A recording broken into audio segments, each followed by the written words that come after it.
Omkring 30 unge mænd med indvandrerbaggrund samlet i Vollsmose her i nat. Mange er iført skudsikre veste, og flere har skarplatte våben. Det er bare for at være sikker. Klar til 15 skud til mand. Efter flere sammenstød i weekenden siger de, at de er klar til kamp mod Hells Angels og deres støttegruppe AK81. Når vi fanger dem der har gjort det der, ikke, der har ramt vores uskyldige brødre, ikke, de er færdige.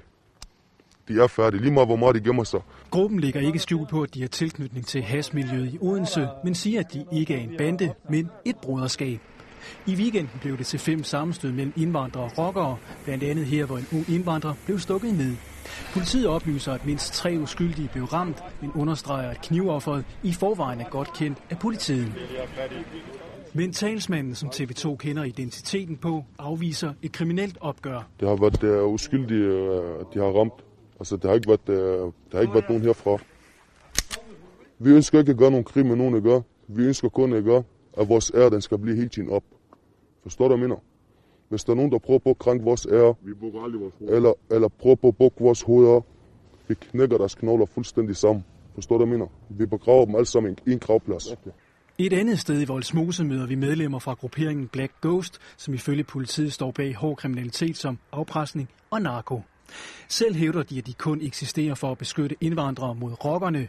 De siger til TV2-nyhederne, at hvis ikke politiet stopper overfaldene, så vil de selv sætte en stopper for rockerne.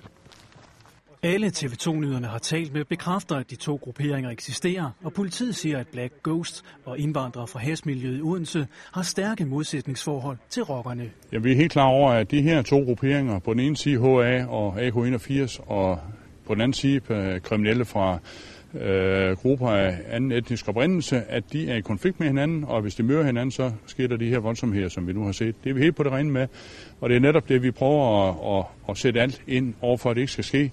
Siden lørdag har der ikke været sammenstød i Odense, men fra parkeringspladsen i Vollsmose lyder meldingen. Det hele det kommer til at forandre sig nu, for det skal ikke gå ud over skyldige. Hvis de vil have noget, så kommer de til os her, der er bevæbnet. Står der og mener, der er klar. Det går ikke rundt og rammer uskyldige mennesker.